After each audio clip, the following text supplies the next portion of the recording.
Before I start, I'm going to give a trigger warning to people who may be uncomfortable or don't want to hear about CSA or SA.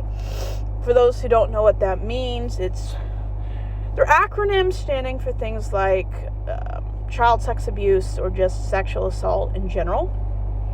Last time we talked about how parishes and denominations and churches move predator priests around, and today we're going to talk about which denominations have the most consistent or largest offenders.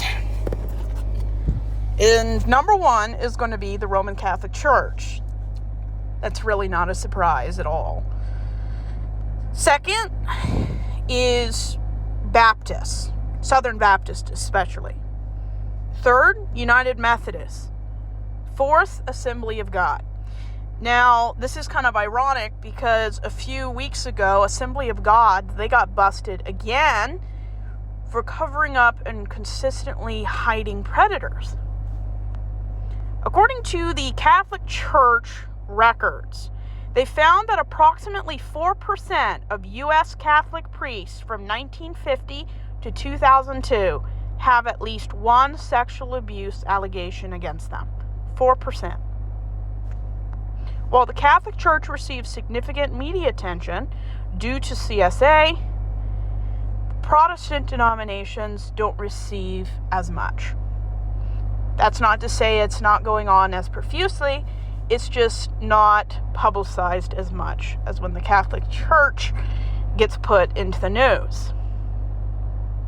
Major investigations have uncovered hundreds of cases within the Southern Baptist Convention, America's largest Protestant denomination, and Assemblies of God. Other denominations and secretive sects, such as Anglican Church, Jehovah's Witnesses, and 2x2s, have faced numerous allegations and official inquiries. You might be wondering how many accusations there are. And if you add them all up, Protestant and Catholic, you would have thousands of cases per child. I mean, if every child was one, you would have almost 1,000 just in the big three Protestant denominations. It's so prevalent. You will see these kind of things happening everywhere. I mean, even Family Guy made a joke that when Meg is at her fake funeral, she walks up to a door, opens it, and a priest is with an altar boy. It's so prevalent, shows are actually making parodies about it. I'm not saying it's funny. I'm saying it's so prevalent, it's as well known as racial stereotypes.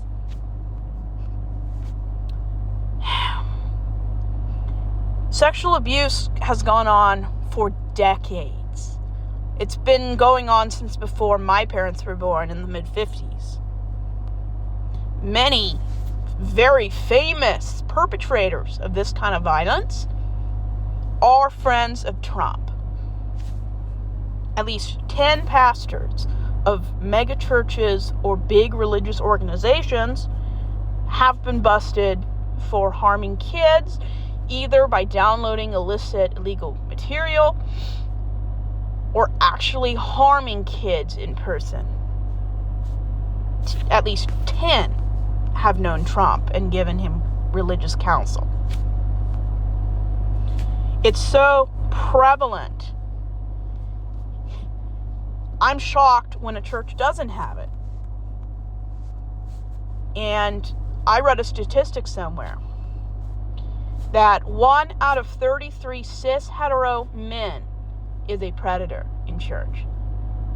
That's I'm used to going to churches that have anywhere from 110 to 150 people.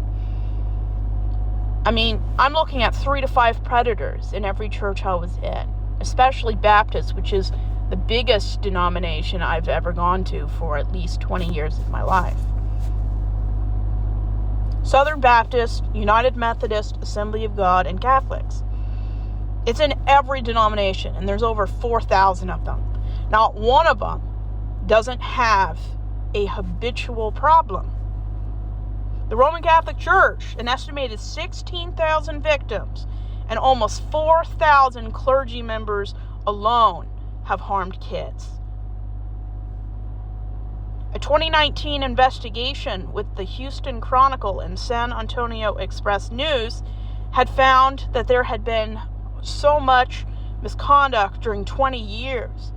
It was like a manuscript. Anglican Church, 569 alleged perpetrators and almost 1,100 victims alone. Jehovah's Witness, they don't know how many there are, but I'd say a few thousand. Assemblies of God investigated 200 pastors and leaders with just shy of 500 victims. The Family International, Children of God, an authoritarian cult, has extremely high, hundreds of victims. How do churches get away with it? Why would they even want to cover up these kind of things? Well, it's pretty simple. It's pretty easy to cover it up. When you have heterosexual, patriarchal, male-only leadership hierarchies, you have the most abundant environment for abuse. It's basically a garden with fresh soil that just needs one person to commit a horrible act, and everyone, or mostly everyone, will either ignore it, hide it, or enable it. The prevalence, if CSA was a metaphor, it would be a garden. There's so much of it, it's like a crop. There's a lack of centralized data. Churches don't talk to each other about these kind of things. There's barely any tracking. If we compared the lack of tracking of investigations, it would be the semblance of how the police investigated 50 years ago for crimes, where they don't share information between counties, they don't ask other churches, they basically are lucky to investigate at all. I took a class a few years ago about the prevalence. It's awful. And I don't really want to go into the stats for all of this, because the stats are wrong. According to my investigation with not even religious crimes, just secular assault, secular rape, not even focusing on Christian or religious groups, very few people actually report it. So you don't even know what is or isn't realistic statistics. We can only speculate. The amount of abuse cases. I'm going to use Jesus' parable, one of them. I honestly believe the amount of cold cases for CSA and SA, regardless of age, even though age is important, even women or men who reached the age of adulthood can still be victims of abuse or salacious activity. If we equate how many children, how many vulnerable women who have been employed by churches, who were hired, where people knew that the person in charge had a history of hiring women in vulnerable positions and basically seducing them. I read a case where a pastor did this to 6 other women before the 7th woman actually complained, sued him. He fired her. I do not know what the name of the guy was, but if you do a Google search, you'll probably find it. And all the people in the church, in leadership, all cis heterosexual white men knew about it. They knew that women had to complain. They knew that they had gone through a half a dozen women in 2 years of time. They did nothing. They kept hiring women knowing that this is the kind of pig is in charge. Churches do not care. And you look at Weinstein and Epstein. It's not even in a religious organization, and there's so much abuse. You add another layer of authoritarian, divine male authority. I'm shocked when abuse does not happen. I'm happy that it doesn't. I'm overjoyed that people actually have safety. But I'm shocked when abuse does not happen. Because the relationship, the authoritarian dynamics, it's kind of like if the dynamics were gasoline, and I'm shocked someone hasn't flicked a match, because it would explode. That's the kind of dynamics that are in churches. And if it's not sexual abuse, it can be forgiveness abuse, spiritual abuse. It can be ostracizing and shaming a woman for not leaving an abusive, either physically or emotionally abusive spouse, and shaming her for protecting her kids and leaving. I mean, John MacArthur, who recently died, he shamed a woman from the pulpit for daring to go against what he told her to do, which is stay, suffer, and deal with it.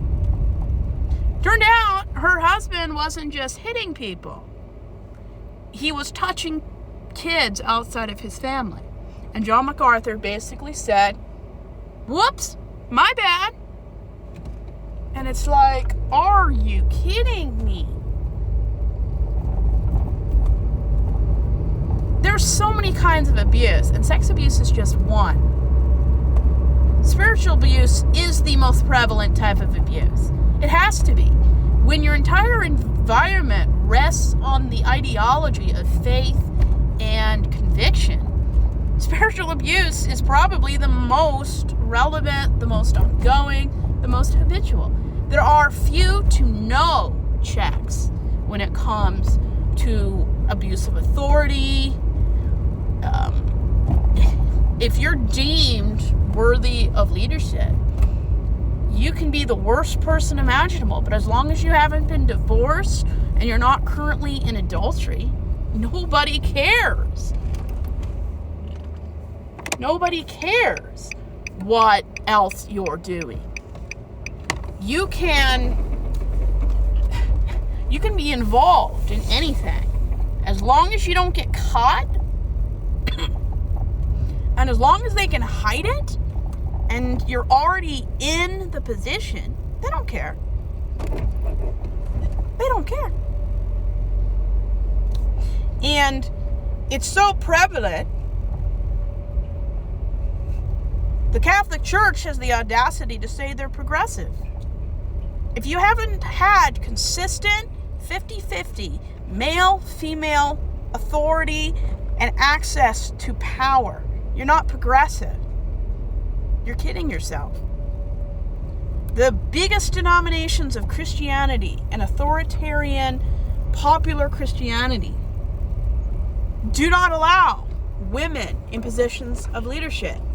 Now, there are many progressive, very friendly, very open communities that churches do allow and welcome LGBTQIA groups, individuals. They allow women to be pastors. But if you are under the hierarchy of the fundamentalist, Baptist, Anglican umbrella, you and your church will be cast out. They will not allow you to be part of the Southern Baptist Convention if you have a female leader of any distinction. Even if you've been in the Southern Baptist Convention for 50 to 100 years, they don't care. They will throw you out. They don't see women as equal. They don't see women as potential leaders who have value. They see them as potential holes to have kids. And I'm not trying to be crude. I'm just stating it as it is. You don't have to like it. You can deny it. But that's how they see women. They don't believe that women have the capability or they're too emotional to be in any positions of leadership. Even though 95% of predators in positions of authority are cis heterosexual men.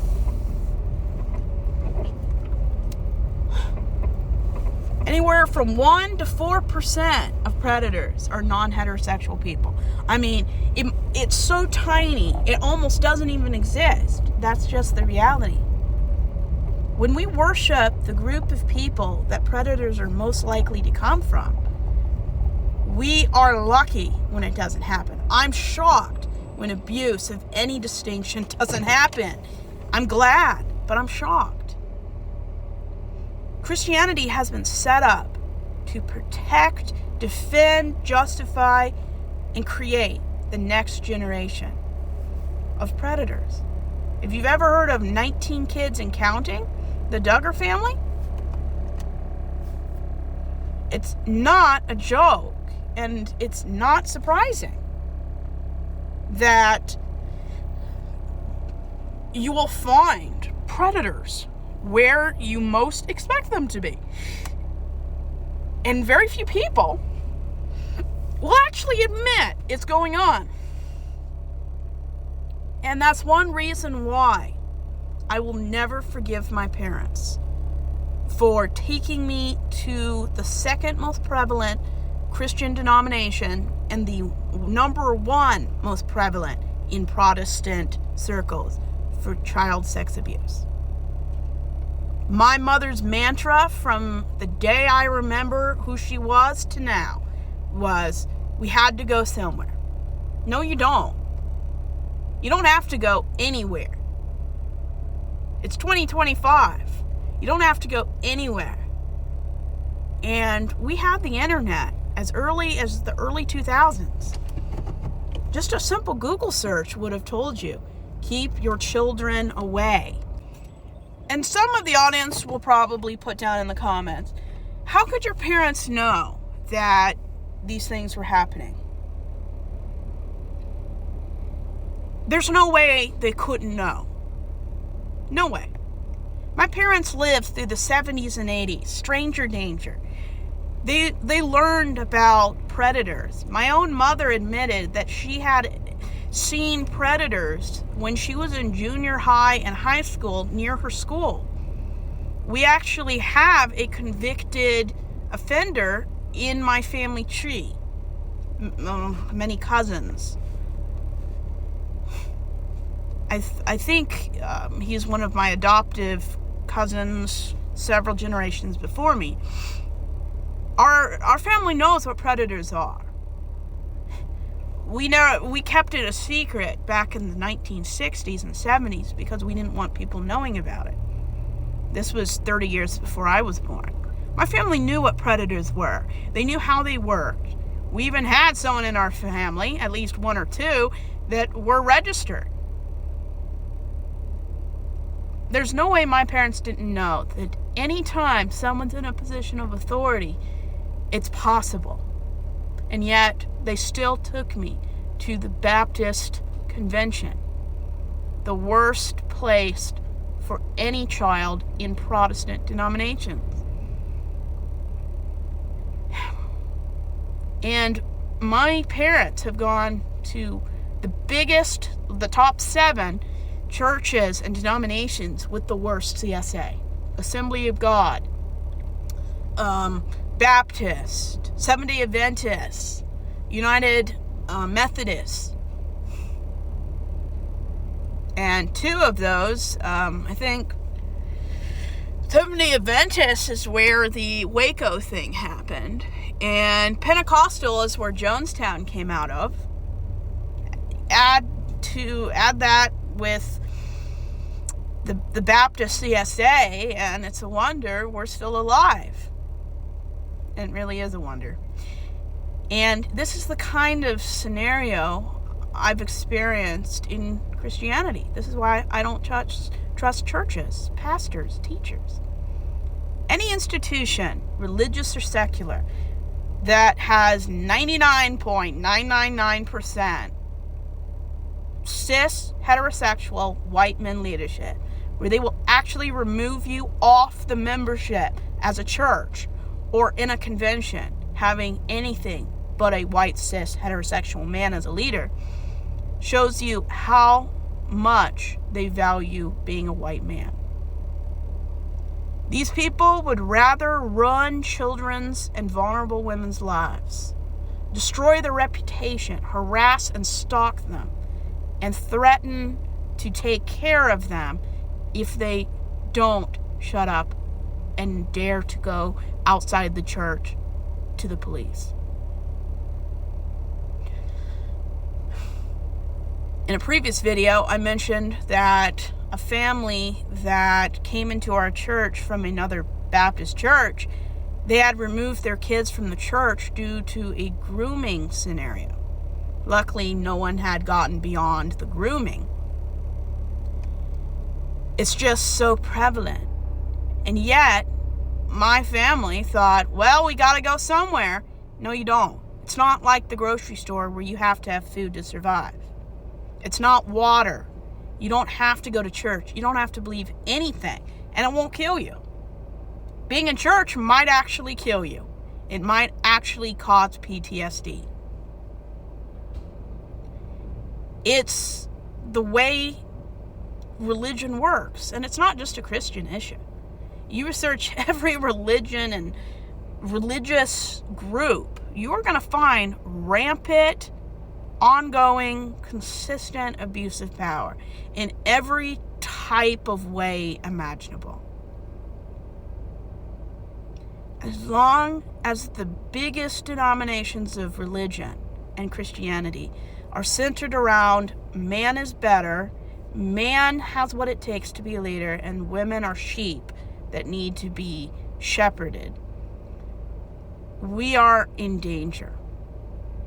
And when these denominations and religions support a judge-confirmed, court-affirmed rapist known as Donald Trump, whose best friend is the most infamous human trafficker in American history, Jeffrey Epstein, any semblance of trust in Christianity evaporated when Christians support Donald Trump. If churches want to be taken seriously and viewed in a positive light, don't have 40,000 denominations. If you want to be taken seriously and respected, don't have hundreds of Bible translations. And if you really want to be respected, stop enabling men to do whatever they want. Have as many female leaders as male leaders in church denominations. Don't set up a toxic, abusive dynamic where women have to submit to men and male leadership.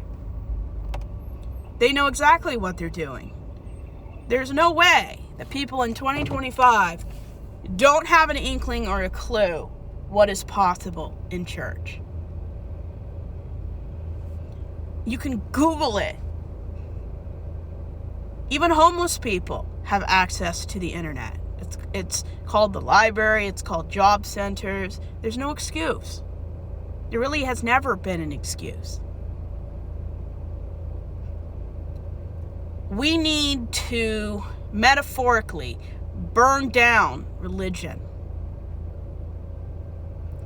And luckily, in the next 50 years, we've gone from 1970 to now. Not even 55% of America identifies as Christian or Judeo-Christian values. By 2050, white people will no longer be the majority. They will be a minority. Once that happens, and once we go from 52% to 40% of people that actually go to church and identify as Christian or religious, we're going to see a shift in our country's way of life. Only 1 out of 3 Americans support Donald Trump. It's just the way it is. Luckily, come January, we'll be 1/4 of the way through the hell we call Trump's America. We have 3 more years. Some of us won't be here because they'll be deported, they'll die, or be targeted and flee. We have a racism problem. We have a predation problem. And that's not how religion is supposed to work. And yet, it's not thriving. We have a CSA and SA epidemic in America. You notice in countries that don't have an established religion, and let's not live under the delusion that Christianity isn't the official religion of America, because it is.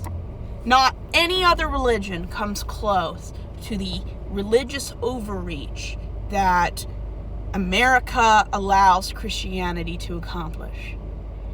If Muslims or Hindus or Wiccans, any group of people tried to do the religious overreach that Christians are successful and entitled to think they deserve in this country, Christians would freak out. Christians won't even allow any non-Christian groups to have any public events, posters, displays. They absolutely freak out. And yet, Christians are constantly overreaching. There's a separation of church and state for a reason. And when a group of people think they are so entitled to having the best, the white privilege that they have, I hope in the next 50 years that 25% of the groups of people that recognize Christianity will no longer exist, stop having kids, or choose they don't need to live a life of rules and regulations anymore. We've seen a great drop in religious people. And Baptist Christianity, they are known for having the highest stats, not just for CSA, but for existing or new members leaving the church, switching to other religions, becoming atheists, agnostics, non-practicing at all. I think it's wonderful. People are starting to wake up and realize that anything that protects the patriarchy, male white racist privilege, and protects predators is evil. And it is. It's evil. Organized religion is evil. That's not to say there aren't a few churches out there that actually help the community. But nothing good any church has ever done or ever will do will make up for... There's probably hundreds of thousands of victims who have survived. And what about the ones that never did survive? Hollywood taught us, and the Catholic Church taught us, where there is unencumbered, no consistent authority checks, you will find rampant abuse. Women and children, they've suffered enough. They shouldn't have had to suffer at all. Men will fight to protect their privilege, because if men had to endure what women and children endure in these religious circles, they would immediately change everything. And I'm glad to be an atheist where I don't have to worry about the added layer of divine authority. It doesn't mean that your home, your school, or your family is safe from CSA. The statistics show that 1 out of 4 women are harmed and 1 out of 6 boys are harmed. I honestly believe it's half of the human race. They just don't report it for many legitimate reasons. Fear. They don't know what happened to them. There are so many legitimate reasons. I don't think there is an illegitimate reason not to come forward. And anyone who wants to leave comments talking about their experiences, positive or negative, feel free. Religion is not sacred. Your beliefs are not sacred. Everyone's beliefs and lifestyle is subject to judgment. Maybe if we weren't so believing in the sanctity of religion, we would be able to call out more bad people. I don't trust religion.